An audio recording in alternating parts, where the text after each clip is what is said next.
Саламатсыздарбы биздин Чалкан медиа каналдын көрөрмандары. Биздин каналга жазылып, акыркы жаңылыктарды угуңуздар. Өлтүрүлгөн Саймаити Фейсбукта көп кыргыз саясатчылар менен достукта болгонбу?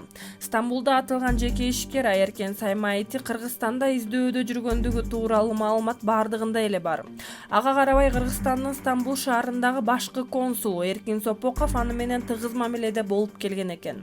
Аны социалдык тармактарда жарыяланган сүрөттөрдөн көрүп билип бүттүк. Элестеттиңерби? Кыргызстандын чет өлкөдөгү расмий өкүлү издөөдө жүргөн адам менен тыгыз кызматташууда болгондугун.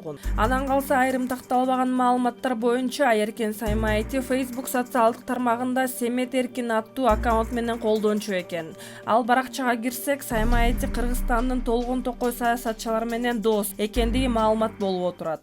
Анын канчасы Саймаити өлтүрүлгөндөн кийин достуктан чыгып кеткендигин жалгыз бир Кудай билет. Учурда анын достугунда депутат Чыныбай Турсунбеков, мурдагы айыл чарба министри Нурбек Мурашев, Бишкек шаардык кеңештин депутаты, 4 өлүм менен аяктаган Чолпон Ата шаарындагы автокырсыкка байланышы бар жогорку кеңештин депутаты Алиарбек Абжалиевдин уулу Темирлан Токтобеков жүрөт. Бул жаа кандай болуп калат эми? Кытай камералары боюнча кыргыз бийлиги жоопту. Human Rights Watch уюму Кытайдын Кыргызстанга орнотулган кишинин жүзүн аныктоочу камералары тууралуу расмий билдирүү таратты. Анда коомдун жол кыймылынын коопсуздугу деген себеп менен Кыргызстанга орнотулуп жаткан жүздү аныктоочу санариптик система жергиликтүү элдин жеке маалыматын чогултуп топтоп жатат. Ал маалыматтарды андан ары эмне кылаары белгисиз. Кыргызстан калкынын жеке жана башка маалыматы кантип чогултулуп, кайда сакталат жана кимге берилет бул жагы белгисиз. Кытайлык компания андай маалыматка кол тийгизе албастыгы жөнүндө укуктук кепилдик бар жогу да так айтылган эмес. Биздин уюм камераларды орноткон Кытайдын улуттук электроникалык импорт компаниясына кайрылып жооп ала албадык деп билдирди уюм. Мындан тышкары Human Rights Watch уюму кишинин жүзүн таануу технологиясы бийликке жарандарды толугу менен көзөмөлдөө чалбырын берип, эркиндигин чектейт деп эсептейт. Кыргыз мыйзамдары адам эркиндигин биринчи орунга коет. Баш мыйзамга ылайык ар бир жаран жеке купуялык укугуна ээ. Мыйзамда жаранды макулдугу жок биометрикасын алуу да мүмкүн эмес. Кыргызстан адам укуктарын эл аралык нормаларын сактоого милдеттмелери алган. Кыргыз бийлиги Кытайдын адамдын жүзүн таануу системасын эмнеге киргизгенин элге ачык айтып, толук түшүндүрүп, ар бир жарандын купуялыгын сактоо милдеттүү деп айтылат уюмдун билдирүүсүндө. Ички иштер министрлиги эл аралык донорлордун жардамы менен Бишкекке адамдын жүзүн тааный турган 60 видео камера алынып келинип орнотулуп жатканын билдирген. Маалыматка ылайык, бул иштер Бишкекте түзүлгөн командалык борборду ишке киргизүүнүн алкагында аткарылып жатат. Министрлик аталган борбордун максат кылмыш болгон жерге ыкчам чыгуу, коомдук коопсуздукту, жол коопсуздугун камсыз кылуу экенин маалымдаган. Өкмөт учурда капиталдык салымдар беренеси боюнча 134 мектеп жана 26 бала бакча курулууда. Учурда капиталдык салымдар беренеси боюнча 134 мектеп жана 26 бакчанын курулушу жүрүп жатат. Бул тууралуу өкмөттүн басма сөз кызматынан билдиришти. Билим берүү жана илим министрлигинин маалыматы боюнча бүгүнкү күнү жалпы билим берүүчү 2265 мектепте 1 миллион 268 окуучу билим алат. Бул мектептердеги ашыкча жүктү айтып турат. Мисалы Бишкек шаарында 77163 окуучуга ылайыкталган 96 мектеп бар. Бирок ички миграциялык агымдын себебинен иш жүзүндө жүк 173193 окуучуну түзөт. Бул тиешелүү сандан 2 эсе көп. Муну менен бирге республика боюнча 198 авариялык абалдагы мектеп бар. Алардын ордуна жаңы билим берүү мекемелерин салуу үчүн 20 миллиард сомго жакын каражат талап кылынат. Кыргыз Республикасынын өкмөтү бул маселени чечүү максатын катуу койгон. Жыл сайын мектепке чейинки курактагы балдардын саны да өсүп жатат. Бүгүнкү күнү расмий маалыматтар боюнча мектепке чейинки билим берүү мекемелерине 197 миң бала барат. Алардын ичинен 186 миң бала мамлекеттик жана муниципалдык бала бакчаларга барышат. Окуу жашына чейинки балдарды камтууну көбөйтүү максатында жалпы билим берүү уюмдардын имараттарын оптималдаштыруу жүргүзүлүп, 7358 баланы камтыган кошумча 100 бала бакча ачылды. Ошондой эле 120 кошумча кыска мөөнөттүк алуу мекемелери ачылып, 10 миң бала камтылды. Мындан сырткары 2012-2019 жылдары башкы тармактарга пайдаланууга берилип кеткен 224 бала бакчанын имараттары кайтарылып берилгенин белгилеп кетүү кажет. Алардын ичинен 9 имарат акпарат 2019-жылы кайтарылды, деп жазат маалыматта.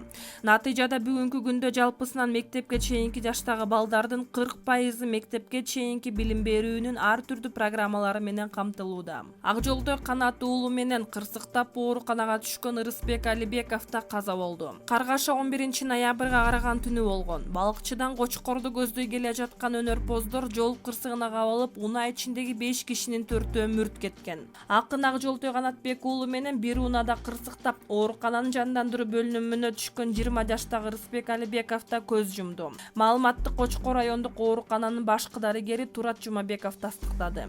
Эскерте кетсек, Каргаша 11-ноябрга караган түнү болгон. Subaru Impreza үлгүсүндөгү машина Ысык Көл облусунан Кочкор районуна көздөй бара жатып, каршы тилкедеги North-Benz жүк ташуучу автоунаа менен кагышкан. Анын кесепетинен Майра Керим кызынын кичүү уулу Ак Жолдой, анын келинчеги, алып баруучу Жоомарт Алмазбеков, дагы бир жигит болуп 4-өө каза тапкан. Ырысбек Алибеков оор абалда Кочкор райондук оорукананын жандандыруу бөлүмүнө түшкөн. Алибековдун мээсине кан толуп, баш сөөгү сынып кеткен. Абалы өтө эле оор болчу. Операция жасагандан кийин деле комадан чыккан жок. 16-ноябрда кечинде эсине келбей көз жумду. Соттук медициналык экспертизадан кийин сөөгү жакындарына берилди, деди Жумабеков. Маркум Калый Молдовасанов атындагы Улуттук консерваториянын студенти болчу. Ошто аскер кызматкери жанын кыйды. Бир айдын ичиндеги экинчи окуя. Ошто сержант өз өмүрүнө кол салды. Дал ушундай окуя бир жума мурда Кой Таш айылындагы аскер бөлүмүнүн жатаканасында болгон. Анда майордун сөөгү табылган.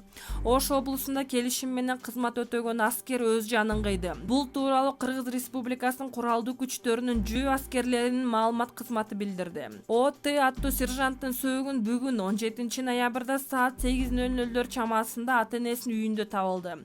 Кызматтык иликтөө жүрүп жатат. Ош гарнизонунун аскер прокуратурасы сотко чейинки өндүрүштү баштады. Ай башынан бери бул аскер кызматкерин өз өмүрүнө кол салган экинчи учуру. Бир жумада мурда Кой Таш айылындагы аскер бөлүмүнүн жатаканасынан майордун сөөгү табылган.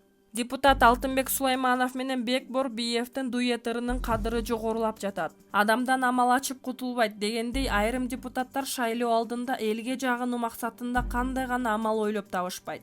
Бириси социалдык тармактарда активдүүлүгүн көрсөтүп, байма-бай сүрөттөрүн жайгаштырып, Google'дан уурдап аны кос фразалар менен толуктап калышат.